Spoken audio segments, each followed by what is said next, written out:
And we are here with another episode. It is yours truly, Buckley on Air, and I'm here with a special guest. Is a three-time state champion in track and field. When she finished her career at Florida State, she was top five in games played, games started, steals, and rebounds. She held the record in the triple jump in high school, and she finished runner-up in the 100. I have Ivy Slaughter. How are you doing today? I'm doing well. I'm doing well. Thank you for having me. Thank you for allowing me to interview. Um, So statistically speaking, when it comes down to playing on the collegiate level, approximately only 6% make it to play on the college level, and then 2% or less than 2% make it to D1. You were able to play for the wonderful Florida State University. Um, for you, before we go into the Florida State journey of it for you, what made you choose basketball? Obviously you did well in track and field. So what was it that stuck out for you in basketball? Yeah, so funny story. I started doing gymnastics first. I saw gymnastics on TV and I told my parents, I'm like, I want to do that. So they enrolled me when I was 3 years old in gymnastics. I got to do it until I was in fifth grade, and then my parents like, you got to make a decision, like basketball or gymnastics. And I chose basketball. I guess I chose the right sport. But just going throughout that journey from middle school to high school, I really just fell in love with basketball. I was always around it because my dad played. He played at Jacksonville, he played at JU, and then he went on to play professionally as well. So was always around it, and it just felt like home for me. So that was kind of like an easy decision. I just did other sports in high school because I wanted to stay active. I hated to sit down. So I tried to do whatever I could to stay active. But basketball, I just fell in love with it immediately. Okay. So you also have a different perspective to something I wasn't aware of, that your dad played professionally. So what was that like for you as a kid growing up, your dad playing overseas and he's traveling all the time? So ultimately there were certain times when he wasn't presently there. How was that for you? So he stopped playing when I was younger. So like while I was playing AAU and when I was playing high school, he was pretty much at every single game or every single tournament. Um, Being that he did play and he played at a very high level, he held me to a high standard. I did do a lot of good things, but he definitely pointed out the bad things or the things that I can improve on. He definitely pointed those out. But I mean, I can't thank him and my family enough for just pouring into me and supporting me on my basketball journey. Without them, I definitely wouldn't have been the player that I was while I was playing. Okay.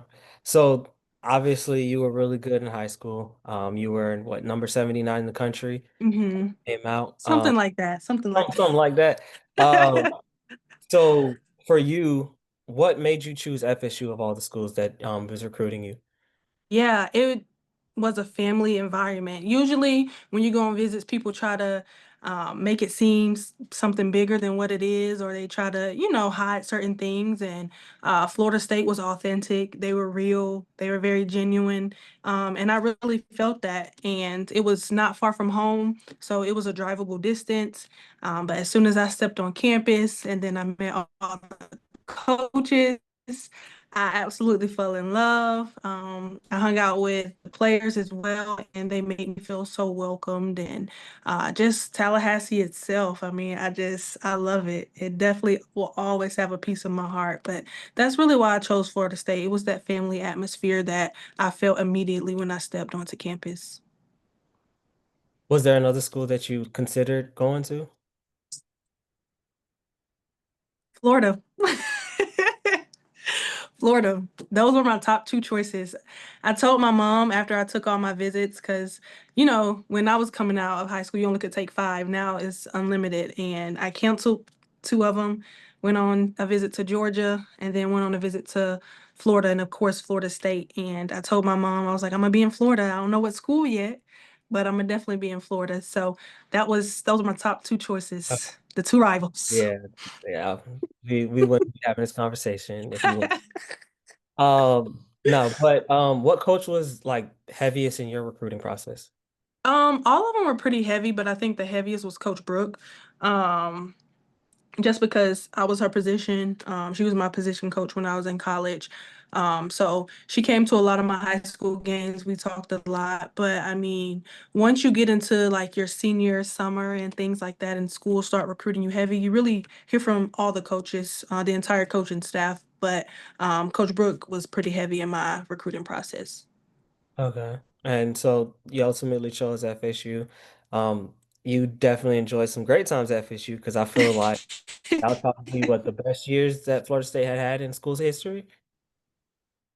One of them, I know, you know, Florida State has a pretty rich history of getting to the NCAA tournament. But I was blessed enough to be able to experience that every single year that I was at Florida State. Okay. Um, Obviously, especially with things how things are now, I know it's different when you played, but nowadays a lot of players are transferring and they get frustrated and they're like, "Yeah, I'm out of here," or like they lied to me, so I can't do it. Did you ever consider transferring? Um, no. I didn't. Um, at that time, I mean, I was blessed that my parents didn't have to pay for school because you know, who wants to pay for college? But they treated me like a person. It wasn't, you know, it's always a business to win games. We want to win, but they genuinely cared for you as a person, and sometimes the grass isn't greener on the other side. But I never had a thought of transferring. Okay. So also, because it does say you finished top five in games played and games started, at least for the time that you were there. Did you play? I know you played sophomore on. Did you start your freshman year as well? I did start my freshman year, but towards the end of the season, I think they had bets on how many fouls I would get in the first half. I was prone to getting two quick fouls and having to sit the first half. So I was just a foul magnet, and I didn't think I fouled anybody, but I definitely was out there hacking people left and right. But yeah, I did. I played a lot my freshman year, as well. So I know that typically speaking, not everybody gets the opportunity to play and that luxury. For you to be able to play, did that help with your confidence? Like, do you think that if you didn't get the luxury to playing early on in your freshman year, that it may have affected your confidence and how things went on for the rest of your college career? To be completely honest, I expected, you know, to play a little bit. I mean, on my visit, you know, they were telling me about Tosh, and you already know how good Tosh is. So in my mind, I was coming in and I was gonna learn from her and play behind her. We were the same position. So I was going in there with the mindset of I'm just gonna work hard, I'm gonna learn and be a sponge as much as I can be. And if I play, I play. If I get 5 minutes, I'm gonna go out there and play the hardest 5 minutes I can. If I get more than that, then every minute that I play, I'll play hard. So I wasn't expecting to play. Like that wasn't an expectation for me. The expectation was to go in there and just be who I am and play relentless, go try to grab every single rebound, um, and be the best that I can be. Okay. You touched on something that I think is very important for any college athlete is to A, be where your feet are, and then to not be so concerned about other things outside of what they're asking of you. When you get in the game, play, be yourself. So for you, was it a parent thing? Was it coaches talking to you? Like what allowed you to stay in the moment and not be concerned like you weren't playing or that they're pulling you out because you're fouling and different things like that? Yeah, I think it's just how I, you know, was raised. What was instilled in me when I was younger. Now, was it frustrating that I was always coming out because I was fouling? Absolutely. But you know, you can't control that. Like, how can I be a really good teammate? Stay in the moment. Kind of what you said, be where your feet are. I was definitely instilled that it definitely was instilled in me when I was younger, from my family, from my parents, grandparents. Um, but I think that's kind of what helped me stay in that moment and stay in that space. Got you. Okay, so again, I think that a lot, oftentimes people, when they think of playing basketball or any sport, they think of the fact that, okay, I played this, I want to go to play professionally, to which you did get that luxury, but it wasn't the W. So for you, was the WNBA a dream of yours? If it was, how did you feel when that didn't happen? Even with going through any of the training camp, and draft process, like what was that like for you? Yeah, of course it was a dream for me to make a roster and actually be on a roster in the WNBA. I mean, I had the opportunity and the luxury of going through training camp, and the two training camps that I was a part of in New York and Vegas, they were extremely competitive. My second training camp in Vegas, I was extremely close on making that team.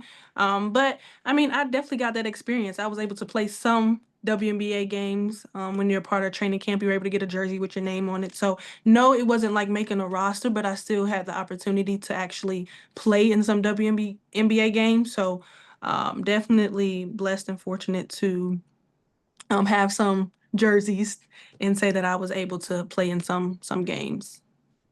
Got you. So, with that, ultimately the goal of playing in the W didn't materialize, but you did play overseas. How many years did you play overseas? Mhm. I played 3 years overseas. So my first year I was in Hungary, my second year I was in Latvia, and then I finished in Sweden.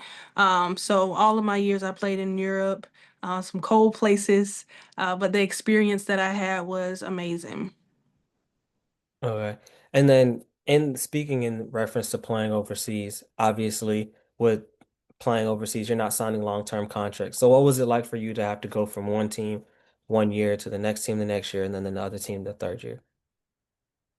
Yeah, it's just adaptability. I mean, it's the same when you go from high school to college. You have to adapt and you gotta know who you are, be strong in who you are. So just going to different teams each year, I was excited for the opportunity. I was excited for the challenge. Excited to be uncomfortable, to get out of my comfort zone and be able to explore different places and try to learn different languages, try to learn what their culture is like. So I was up for that opportunity and excited to go to different places. Of the three teams you played for, which one was your favorite? Or which city was your favorite? Yeah, I mean, all of them have like pieces that I love. My last year, Sweden was, I think, one of my favorites, and it was just because we had a group of internationals who we were extremely, extremely close. And the season didn't seem like it was that long because we did so much together. And also we played Euro Cup that year. So we were playing, a lot of games, but Sweden was by far one of my favorite countries to play in. Got you. So with playing in those three countries, did you have the luxury of playing against any of your former teammates or anybody that you were friends with from high school or anything like that? Actually, I didn't play anybody that I knew from high school, but I played against some people that I played against in college. And when I played in Latvia, I was able to play in the EuroLeague, and EuroLeague is pretty much like the WNBA of Europe. So I was able to play against like some WNBA players or, those top talents. But you get to meet a lot of great people, a lot of people that I played against in college. Now I'm great friends with because I played against them or we played in the same country when I was overseas. So you were able to connect because y'all was, it was only a few Americans and, on certain teams or in certain countries. So you were able to connect and hang out and really get to know each other outside of the basketball court. Got you. So you mentioned something that I think of when you go play in these other countries. Like you said, there's a language barrier. And so for me, I always think of Love and Basketball in that one scene when he's like, oh, Monica, she said, Coach said, pass you the ball and you shoot. So for you, what was that hmm like adjusting to another country where you don't speak the native language? Did you have a translator? And then even if you didn't, how hmm easy or hard was it to like play basketball with people that don't speak the same language as you? Yeah. So thankfully, every team that I played for, everybody knew English. Our coach knew English. So all of our practices, film session, everything was in English. Now, outside of that, when you go to different places, some people don't know English, some people do.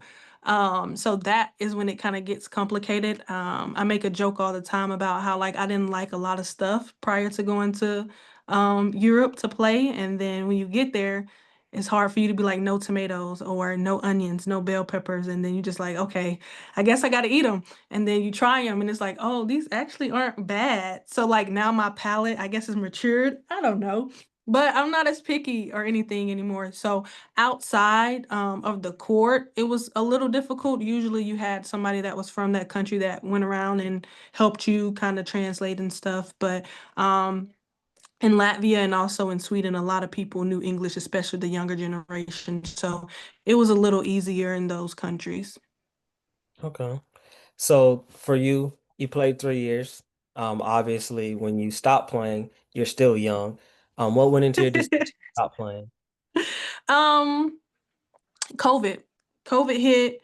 And then I was looking for, well, my agent at the time was looking for a contract for me for overseas. The money wasn't super great. And I knew I wanted to get my master. That was always a goal and a dream for me. So she was like, okay, go back to school for a year. If you miss it, you can always go back overseas and play. And then I went to go be a graduate assistant at Florida State. And I didn't really miss playing. I guess because I was on scout team every day, so I was still playing. Um, and it still was very high competition, and very high level basketball. But yeah, I didn't miss it. So I was like, oh, okay, I'll just go into my career path. And then that same year, my uncle passed. And I was just like, yeah, I think it's time for me to stay closer to home and start my career. I didn't have like a major injury or anything like that. I kept tabs on all of the people that I got to experience and work with. So I knew that you didn't have an injury, but hey, that's also a fortunate thing for you to be able to step away from the game on your own terms and not be because it's due to. Mhm. So obviously with doing my research and having been around you for 3 years in college or two, um, I know that you wanted to be an athletic director and currently you are a assistant coach. So is that still a goal of yours? I do still have ambitions to go be an athletic director. Not right now. I don't think my time as an assistant coach is over. It's not close to being over. I absolutely love being a coach. I found out, or I kind of was like, oh, this is kind of my calling, and I love this. Is when I was a GA, just being behind the scenes, doing workouts, all that type of stuff. I was like, oh wow, I actually really, really, really like this. So I'm going to give it a shot. And been in coaching ever since, and absolutely love it. Gotcha. So even though you said that's not your ultimate or that goal is it's there, but that's not where you're headed right now. That's a interesting goal. And not so much that there's anything wrong with it or anything like that, but that's out of the box. Like most people Hmm. don't know what an athletic director is. Yeah. So think of trying to be an athletic director. So like for you, even just the thought of that, like where'd that come from for you? Um, Really, it was in college, and you probably remember her, Vanessa Fuchs. She was our SWA, our senior women's administrator. So I was, talking to her one day, and I was just seeing how she was doing things, and I wanted to shadow her and had conversations with her, and it just really intrigued me. And it's something like I'm still around sports. I'm not just around basketball, but I'm around like all sports because I'm a very sports type girl. I love sports.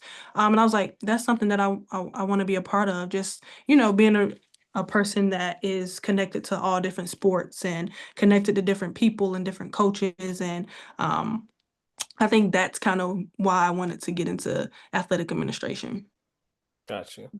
Um, with you being a coach and an assistant coach now, do you have aspirations of becoming a head coach at some point? I think if opportunity presents itself and I feel like I'm ready to be a head coach, I don't I don't have any thing that's stopping me from being a head coach. If that opportunity presents itself, I would love to be one. Okay, so this is also some of the things I want to touch on because people, even with playing collegiately, people again mostly focus on playing professionally, but people don't take into account the connections that you make. So for you, like you said, you played at FSU, you played 3 years overseas. Then you come back and you do graduate assistant, GA, at Florida State, which then, from my understanding, and even the GAs that I worked with when I was there, you make connections. You have the luxury of being propelled to go into that, um, being a coach or assistant coach somewhere else. So, like, can you talk a little bit about the connections that you've been able to make and that have allowed you to become the assistant coach that you are today? Yeah, I mean, connections one, it's a really good thing. And in the coaching world, it's not what you know, it's who you know. really. So going to things like the Final Four and you have the WBCA convention, or you go into a step up symposium for like assistant coach that has aspirations of being a head coach, or just elevating yourself into a really good assistant coach. Just those type of opportunities. And another connection piece is just going recruiting. You meet a lot of people recruiting, and people pay attention to how you recruit or how you're sitting down watching these games, how you're evaluating. But the connection piece is amazing.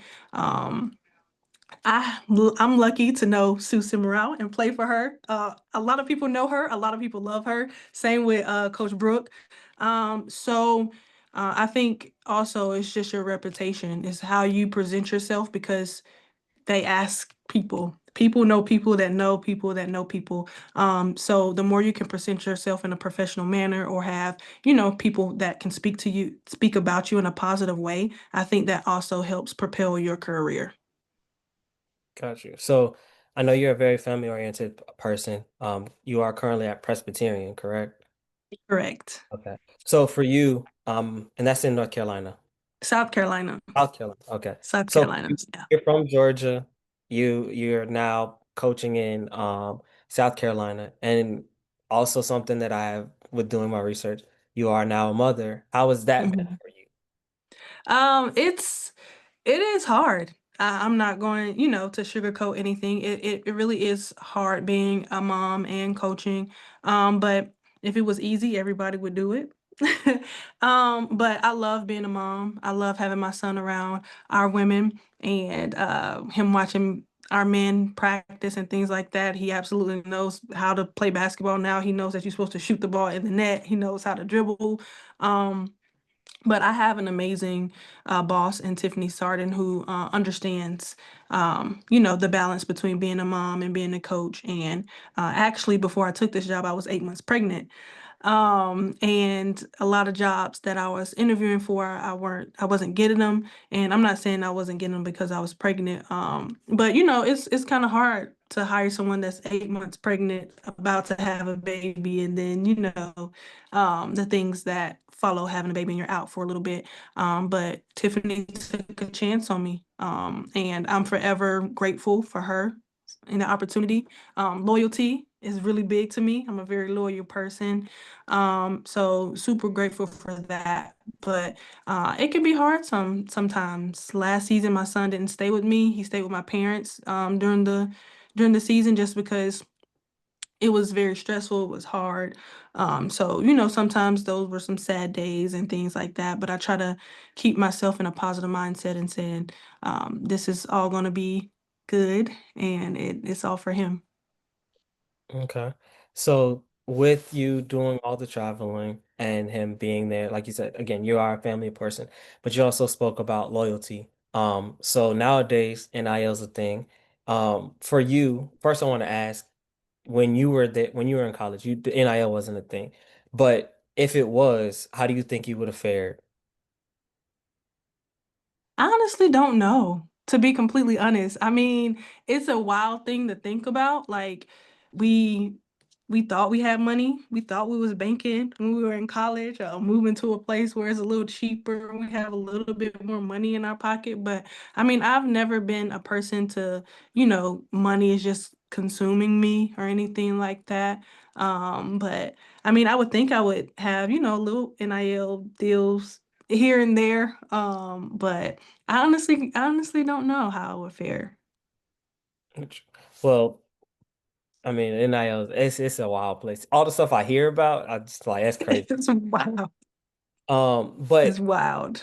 being that you are a coach now and NIL is a thing, how does that work in terms of recruiting? Because I know typically speaking, my idea of recruiting is like they talk to you about the style, how you fit the style of play, why they want to recruit you, those different types of things. Where now there's also conversations about like you're going to get paid this much, et cetera, et cetera. Like, how is that being a coach now? Mhm. So on our level, lower D1 mid major, we don't deal with it as much as like power fours deal with it. We have some young ladies that have like sponsorships or different NIL deals that they've went and got themselves. But usually on our level, we really don't have too many conversations where some women ask for money. If they do, we kind of just tell them that we have cost of attendance or something like that. But we know that things are evolving, things are changing. It's going to trickle down to our level. So we are making some adjustments and we're making some plans to have that if we need it. Got you. So then also something that I want to touch on for you. Obviously, like you said, it's not touching where you guys are, at least not right now. But is there any advice that you would give any athlete that is experiencing, because again, you were number 79 in the country, that tends to be a person that's going to go to one of these Power Four schools. So would you have any advice for anybody that's going to be potentially playing at that level when it comes down to NIL? Yeah. I don't know if I have any advice because I haven't been through it or I haven't been in it. I would say like if it's for you, it'll be for you. I think the fit is the first thing. Like you can't make money if you don't play. So just trying to get all this money and go into a place where you don't play, like is money over your happiness. So I think like the fit is really the main thing. And once you get to a place where you really should be, then that NIL stuff will come. Got you. But even granted, you said you don't have anything to say about the NIL, but would you have any advice for anybody that's making college decisions or trying to play on the next level, when it comes down to work ethic, for somebody that's not getting recruited, for somebody that is getting recruited, and then making that college decision? Yeah, firstly, I would just say trust the process. Don't rush into anything. And I think really do your research. When you go on these visits, really sit back and observe like how coaches interact with players or vice versa. Because it will show, even though some coaches or programs try to mask it and hide it, like it will show. Some of these bigger schools they have all the glitz and glamours and things like that, and that's amazing that they have those things and they can present those things to recruits. But I would just say trust the process and really just sit back and see how people interact with one another. Got you. Thank you, Ivy. I truly Thank appreciate it. you.